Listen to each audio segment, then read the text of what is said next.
गोपियों ने कहा प्रभु ये जो माखन है ना ये मैं मथुरा में जाकर बेचती हूँ और सारे के सारे खा जाओगे। मैं तो केवल बुला रही हूँ, आप मेरे पास आओ, मुझे दर्शन दो। देखो भाई जीवन में कभी कभी कोई कंजूसी भी करे ना तो कंजूसी का एक हद तक सीमा होती है। एक बार एक सेठ बड़ा कंजूस था, कभी किसी को दान नहीं करता, एक पैसा भी दान नहीं करता। इतने कंजूस भगवान ने कहा कि भाई चलो कोई बात नहीं, कोई देखता भी नहीं, अगर मैं जा रहा हूँ और कोई इधर से दान लेने वाला आ रहा है तो सेठ अपना रास्ता बदल देता।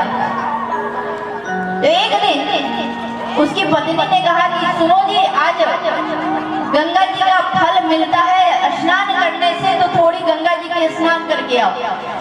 तो सेठ ने कहा कि भाई जहाँ स्नान करके निकलते हैं वहीं पे कोई ना कोई पंडा आता है और दान मांगने लगता है, और मैं तो किसी को कुछ देने वाला नहीं। तो सेठ ने कहा कि बताओ फल कितना मिलेगा? बोले इस बार जो गंगा जी में स्नान करेगा उसको सीधे जब भी वो मर के जाएगा तो स्वर्ग मिल जाएगा। तो सेठ ने कहा कि चलो भाई अगर पत्नी भी इतनी फोर्स करके बोल रही है तो बात मान लेना चाहिए। सेठ गया तो सारे घाट में देखा सब जगह पंडा दक्षिणा मांग रहे हैं। तो सेठ ने सोचा कि भाई यहाँ कहीं स्नान नहीं करना। चलते चलते जहाँ शमशान जल रहा था, जब आप बनारस जाएंगे तो बहुत सारे घाट हैं, उसमें मणिकर्णिका घाट है, राजा हरिश्चंद्र घाट है। तो सोचा कि चलो ये शमशान जहाँ जल रहा है उसी के सामने जब मैं स्नान करूंगा तो कोई मुझे नहीं देखेगा, ना ही यहाँ कोई पंडा आने वाला है। शमशान घाट के सामने कौन पंडा आएगा? तो सेठ गया, डुबकी लगाया, और डुबकी लगाकर जैसे ही बाहर निकलने लगा तो भगवान ने देखा रे भाई तू इतना कंजूस है कि आज तक एक पैसा नहीं किसी को दिया। तो सोचा कि चलो हम ही पंडा बन के चलते हैं। तो शमशान घाट में भगवान पंडा बनकर पहुंचे।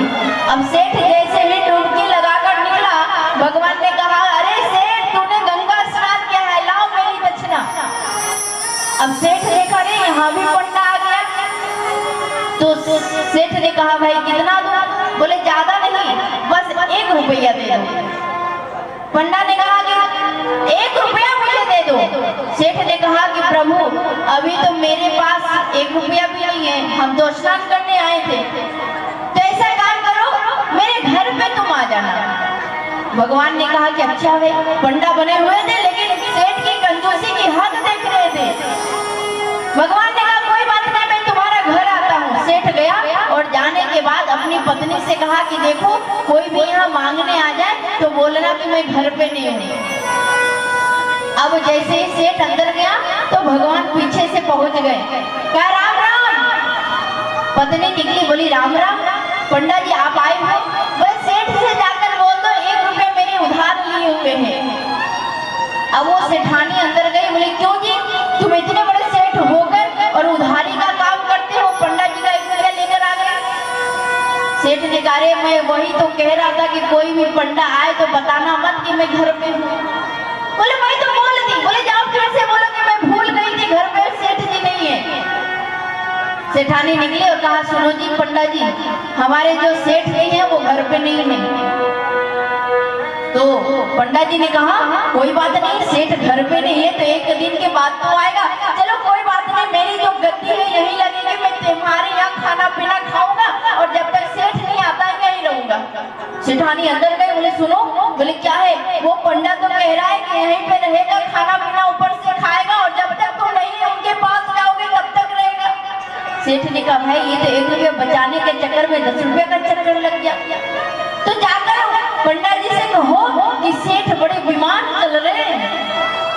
पत्नी फिर निकली, पंडा जी से कहा कि मेरे जो पति देव है ना वो अभी बीमार चल रहे हैं तो आप कुछ दिन के बाद आइएगा। अब पंडा जी तो भगवान महाराज सब अंदर मन के बात जानने वाले, उन्होंने कहा कि चलो चलो तुम्हारा पति किधर बीमार है, चलकर थोड़ा चेकअप वेकअप कर ले। पत्नी फिर अंदर आई, बोली अरे वो तो वेद भी निकला, केवल पंडा नहीं वेद भी है, कहता है कि चलो तुम्हारा पति का मैं चेकअप वेकअप कर लूं, पता नहीं कितना का बिल बना देगा। महाराज सेठ को लगा कि अब क्या करे, अब तो फंस गई, बिना 1 रुपया लिए ये मानेगा नहीं। अंत में उसने कहा अपनी पत्नी से जाकर बोल दो कि मेरा पति मर गया। सेठानी कहा अरे मैं ऐसे कैसे बोल दूं, तुम अभी जीवित हो। सेठ ने कहा कि महाराज मैं जीवित हूँ, मुझे भी पता है और तुझे भी पता है, लेकिन एक बात बताओ, मरने का नाटक करने में थोड़ी ना पैसा लगता है। जाके बोल दो बाहर पंडा को कि मैं मर गया, और जब वो आएगा चेकअप करने के लिए तो मैं श्वास बंद करके रखूंगा। लेकिन देखो ऐसे मत जाना, थोड़ा रोते धोते जाना। अब सेठानी अंदर से गला फाड़ के रोने लगी, हाय रे दैया, हाय रे भैया, मेरा पति मर गया। पंडा बाहर खड़े थे, महाराज भगवान तो सब जानने वाले, अंदर ही अंदर मुस्कुरा रहे थे। वहां से 1 रुपए के कारण तो मर भी गया। पत्नी आई छाती पीटते हुए कही पंडा जी मत पूछो, अनर्थ हो गया। बोले क्या हुआ? बोले मेरे पति बीमार थे थोड़ी देर पहले और स्वर्गवासी हो गए।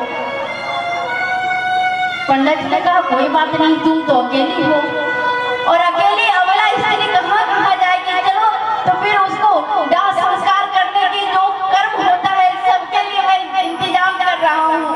तो सारे गांव में पंडा जी ने हल्ला कर दिए कि भाई सेठ मर गया, सेठ मर गया, अब बात लगाया जाएगा। सारे गांव वाले दौड़ पड़े, अरे कंजूस था मर गया, अब चलो कम से कम दाह संस्कार कर दो। क्रियाक्रम के लिए बांस ठोका गया, अर्थी बनाई, सेठ को उठाकर रख दिया, और रखने के बाद पंडा जी सबसे आगे लग गए और जाने लगे। तो सेठानी ने कहा अरे वो जिंदा है, अरे वो जिंदा है। तो सारे पड़ोसन उस सेठानी को पकड़ ली और कहने लगे अरे बहन, सब लोग जब मर जाते हैं ना जिसके मालिक, वो सब पागल में ऐसे ही बोलता है कि वो जिंदा है, जिंदा, अरे वो मर गया। सेठानी ने कहा अजी बोलो तो तुम उठ के कि तुम जिंदा हो। सेठ तो महाराज अर्थी पे चुपचाप लेटा हुआ था, सांस को भी रोक के रखा था। सारे पड़ोसी ने कहा अरे सब ऐसे ही पागल हो जाते हैं और कहते हैं कि अरे भाई तुम मर गया है, वो उठ के बोलो कि तुम जिंदा हो। सेठानी को पकड़ के घर में सब लोग रख लिए और सेठ जी को भगवान कहाँ ले गए? शमशान तक ले गए। अब जब ले जाने लगे तो धीरे धीरे जिधर वो कंधा लगाए थे थोड़ा सा ऊंचाई में उछाना होगा। सेठ अब तो बोल दो, मैं ज्यादा नहीं 1 रुपया ही मांग रहा हूँ। सेठ मन ही मन कह रहा है प्रभु कुछ भी कर लो, लेकिन मैं तुझे 1 रुपया नहीं देने वाला। भगवान ने कहा चल तो फिर चल, तुम्हारी जब यात्रा ही निकली है तो निकलते हैं। जब शमशान घाट ले गए, अर्थी सजी वहां पे, और अर्थी सजने के बाद जब सेठ को उठा के अर्थी पे रखा तो भगवान कान में जाकर बोले सेठ अब तो जग जाओ। सेठ टस से मस नहीं हुआ। तो गांव वाले अब सेठ जी तो मर ही गए हैं, तो थोड़ा ऊपर से घी हुई डालो ताकि जल्दी जल जाए। भगवान ने सोचा कि भाई अब तो जगेगा, घी ऊपर से डल गई, लेकिन सेठ टस से मस नहीं हुआ। भगवान ने कहा रे घी डल गई क्या? बोले सारे गांव वालों ने कहा घी तो डल गया, पंडा जी अब क्या करें? भगवान गए, बोले सेठ अरे कुछ मत करो, 1 रुपया की बात है, मैं जानता हूँ तुम मरो नहीं है, उठ के बैठ जा, भले 10 दिन के बाद देना। महाराज भक्ति करो चाहे कंजूसी करो, नंबर 1 की करना। चाहे आप धर्म की काम करो, या तो आप पक्ष वाले बनो तो नंबर 1 की बनना, और विपक्ष वाले बनो तो नंबर 1 की बनना। सेठ ने कहा प्रभु चाहे तो जो कर लो, मैं नहीं उठने वाला। भगवान अंदर सर ठोक के बोले भैया तुम्हारी कंजूसी जीती, मैं हारा, अब तो उठ के बैठ जा, बता तुझे क्या वरदान चाहिए? सेठ ने कहा प्रभु वरदान कुछ नहीं चाहिए, जो 1 रुपया तुम मांग रहे हो वही छोड़ दो। एक बार प्रेम से बोलना पड़ेगा राधे राधे राधे राधे। कंजूसी भी इतनी हद की होनी चाहिए कि भगवान भी तुम्हारे सामने आकर हार जाए। कन्हैया भी जाते हैं माखन चोरी करने के लिए तो गोपियों के नाक में दम कर देते हैं, या तो बुलाओ और ना तो उठा बुलाओ। गोपियों ने कहा प्रभु ऐसे नहीं होने वाला है, आप आओगे भी और माखन भी नहीं खाओगे। भगवान ने कहा फिर ऐसा भी नहीं होने वाला, जैसा मैं कहूँगा वैसा चलना पड़ेगा। तो भगवान ने अकेले जो चोरी कर रहे थे वो चोरी करना बंद कर दिया। अब तो पूरी समिति तैयार की माखन चोरी करने के लिए, और समिति का नाम था क्या? माखन चोर समिति। भगवान चोरी करने पहुंचे तो एक दिन एक भाभी, उनके मुंह बोली भाभी थी, नाम प्रभावती था, तो उनके यहाँ जाने लगे तो उनको पता चल गया जो भाभी थी। तो भाभी ने माखन को घड़े में निकाल के रखा, ऊपर टांग दिया, और टांगने के बाद सोचा कि भगवान को कोई नहीं आजकल पकड़ पाता है और कन्हैया को आज मैं पकड़ के दिखाऊंगी। तो मटके में एक घंटी बांध दी और घंटे से कहा कि सुनोरी घंटी, जब कन्हैया आए ना तो तू टना टना टना टना टना टना बजना और मैं अंदर से बाहर आऊंगी और उसे पकड़ लूंगी। भगवान गए, दरवाजा खोला, सारे साथ में ग्वाल बाल थे, सारे ग्वाल बाल ने कहा कन्हैया देखो ऊपर ताजा माखन लटका पड़ा है। भगवान ने कहा रुक जा माखन तो है लेकिन घंटे में बंधा पड़ा हुआ है।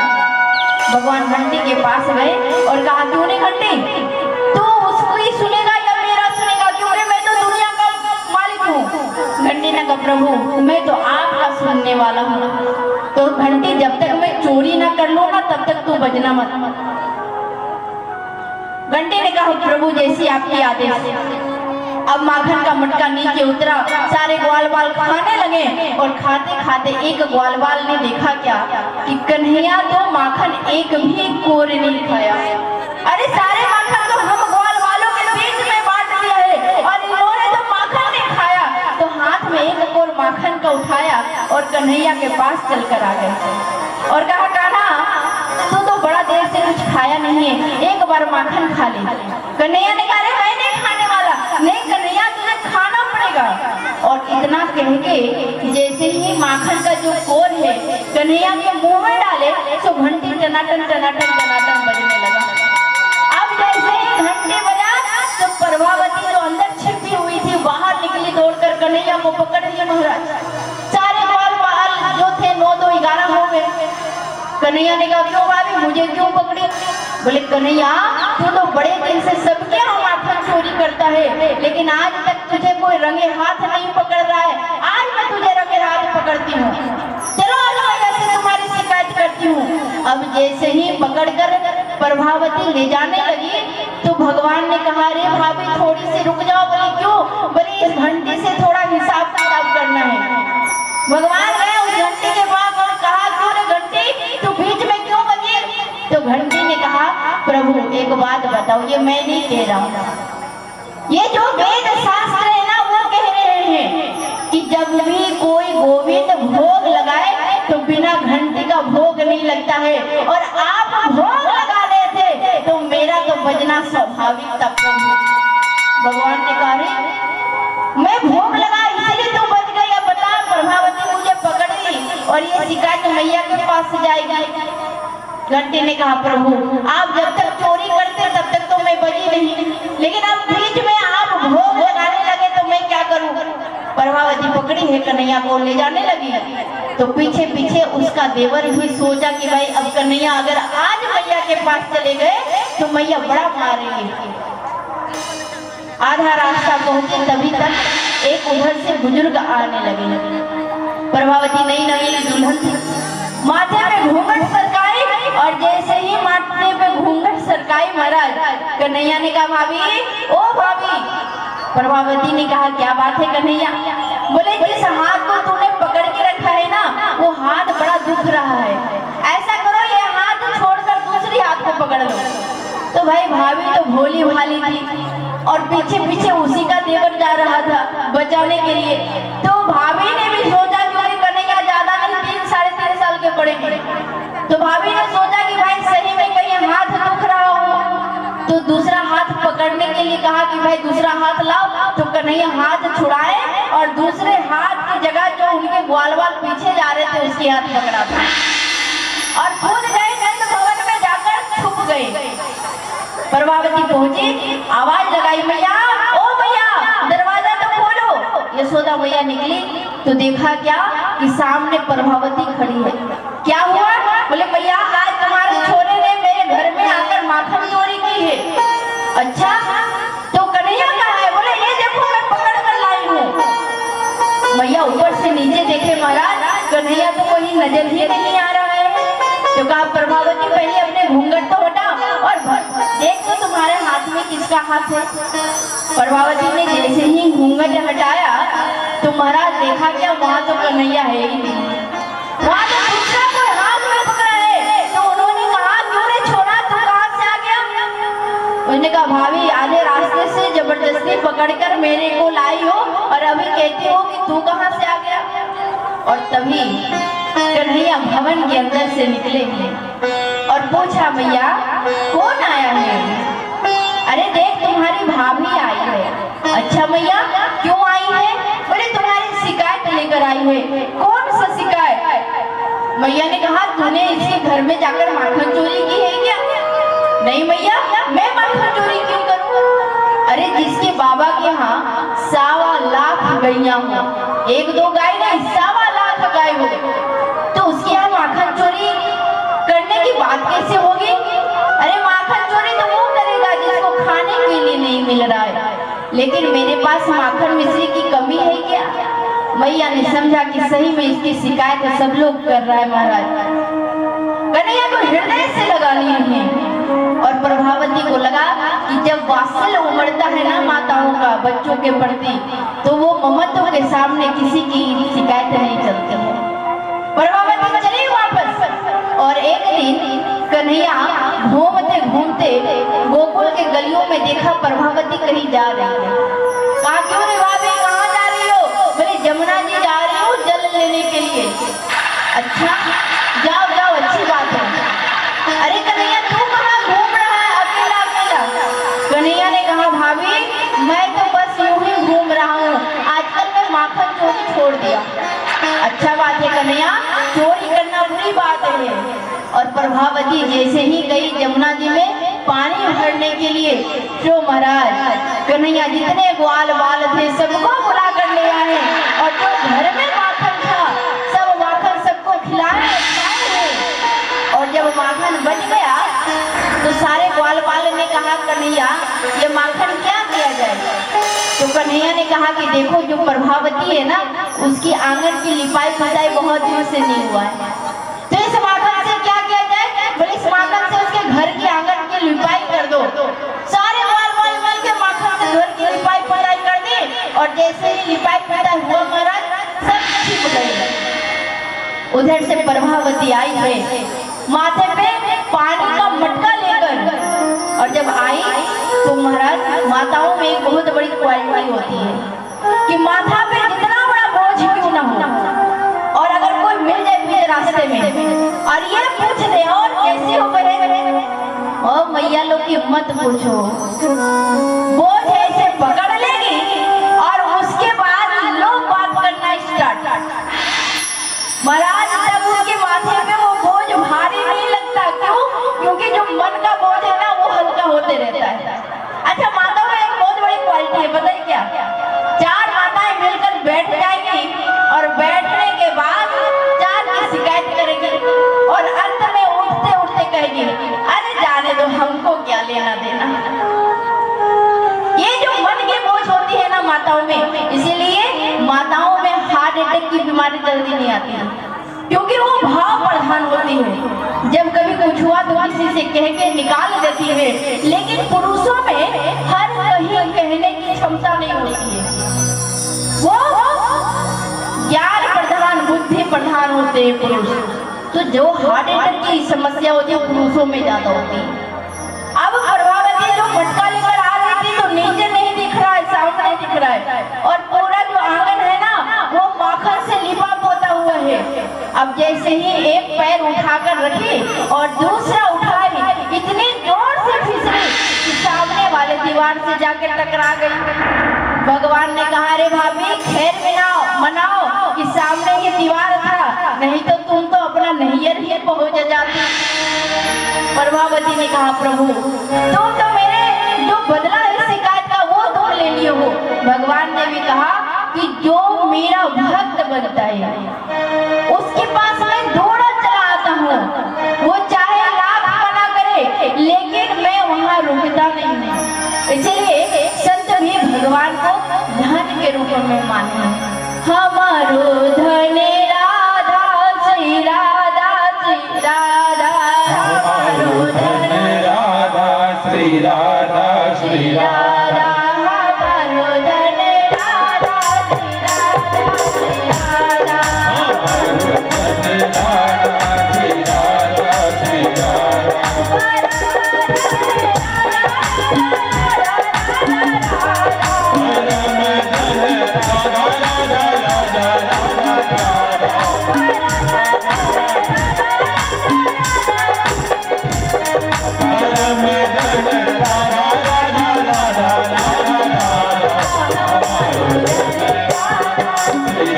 श्री राधा